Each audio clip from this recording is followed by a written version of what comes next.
सौतेली माँ ने 6 जादुई तलवारें हवा में फेंक दी। भाई सफेद हंसों में बदल गए। उनके हाथ और पैर की हड्डी की आवाजें सुनी गई। उनकी इंसानी शक्ल गायब हो गई। तारा चीख रही थी, मेरे भाई वापस आओ, मगर हवा के साथ सिर्फ परों की हल्की सरसराहट सुनी दी। गहरे जादुई जंगल के बीच, जहां आम लोग गुजरते भी डर जाते, एक पुराना किला छुपा हुआ था जिसकी चिमनी से धुआं उठ रहा था।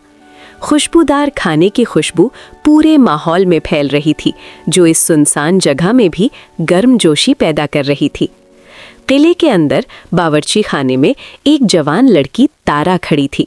उसने अपनी आस्तीनें ऊपर कर रखी थी और बड़े लकड़ी के चम्मच से करी हिला रही थी। उसके माथे पर पसीने की बूंदें चमक रही थीं, मगर उसके चेहरे पर एक चमक थी जो सिर्फ अपने प्यारों की खिदमत करने वाले दिल से आती है। वो किसी नाजुक शहजादी जैसी नहीं लग रही थी, बल्कि एक मजबूत और जिम्मेदार औरत की तरह, जो मुश्किलात का सामना करना जानती है। उसने बुलंद आवाज में कहा, 6 भाई और मैं वापस आ गए हो, धूप में थक कर। इसी लम्हे दरवाज़ा जोर से खुला और 6 भाई अंदर आए, जो खेल और लकड़ी काटकर अभी वापस लौट रहे थे। वो सब कीचड़ में लथपथ थीं, मगर उनके चेहरे खुशियों से दमक रहे थे और उनकी हंसी किले के हर कोने में गूंज रही थी। तारा ने कहा, खाना सिर्फ साफ और मुनज़्ज़म लोगों के लिए है। ये खानदान आम नहीं था। अगरचे वो दुनिया की नज़रों से दूर रहते थे, मगर तारा ने इस सुनसान किले को खुशियों से भरा घर बना दिया था। 6 भाई की जिम्मेदारी उसके कंधों पर थी और वो इसको फख्र के साथ उठा रही थी। तारा और भाई महफूज नहीं थीं।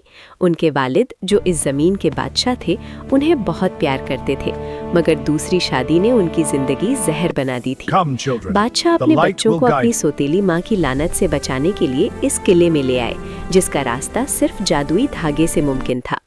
सौतेली माँ एक ताकतवर जादूगरनी थी। उसने 6 सफ़ेद रेशमी शॉल तैयार किए, जिनमें हर सिलाई एक जादुई तावीज़ थी। उसकी नज़रें खूनख्वार और हसद भरी थीं। एक दिन भाई खेल रहे थे और पानी के करीब लड़ाई कर रहे थे कि दूर से घोड़ों की चाप सुनी गई। सब खुश हुए कि वालिद आए हैं, मगर जब धुन छट गई, तारा का दिल सुकड़ गया। घोड़े पर कोई और थी, एक खौफनाक रोशनी वाली औरत, जिनकी आंखें मौत की झलक दिखा रही थीं। सौतेली माँ ने 6 जादुई तलवारें हवा में फेंक दी।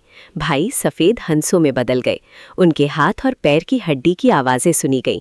उनकी इंसानी शक्ल गायब हो गई। तारा चीख रही थी, मेरे भाई वापस आओ, मगर हवा के साथ सिर्फ परों की हल्की सरसराहट सुनी दी। तारा ने हंसों की शक्ल में गायब भाइयों को ढूंढने के लिए जंगल में तन्हा सफ़र शुरू किया। वो जख्मी हुई, भूखी और थटी हुई थी, मगर हिम्मत कभी नहीं हारी। रात में उसने एक छोटी सी जगह में 6 बड़े सफ़ेद हंस देखे। वो भाई थे जिन्हें जादुई तौर पर सिर्फ 15 मिनट के लिए इंसानी शक्ल में लाया जा सकता था। तारा ने भाइयों के लिए 6 जादुई सितारों के फूलों के मुजस्मे बनाने का वादा किया। अगर वो एक लफ्ज़ भी बोले या मुस्कुराए, वो हमेशा के लिए हंस रह जाएंगे। तारा ने मुसलसल मेहनत की, खून और चोट के बावजूद सितारों के फूलों की सिलाई जारी रखी। जादुई परी और सफ़ेद उड़ते घोड़े।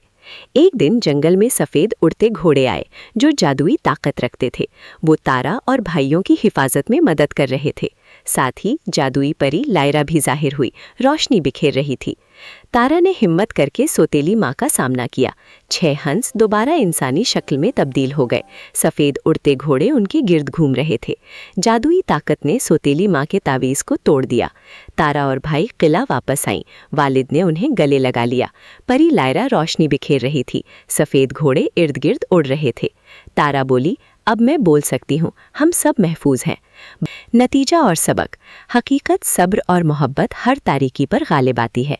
जादू और हसद के बावजूद ईमान और बहादुरी हमेशा जीतते हैं।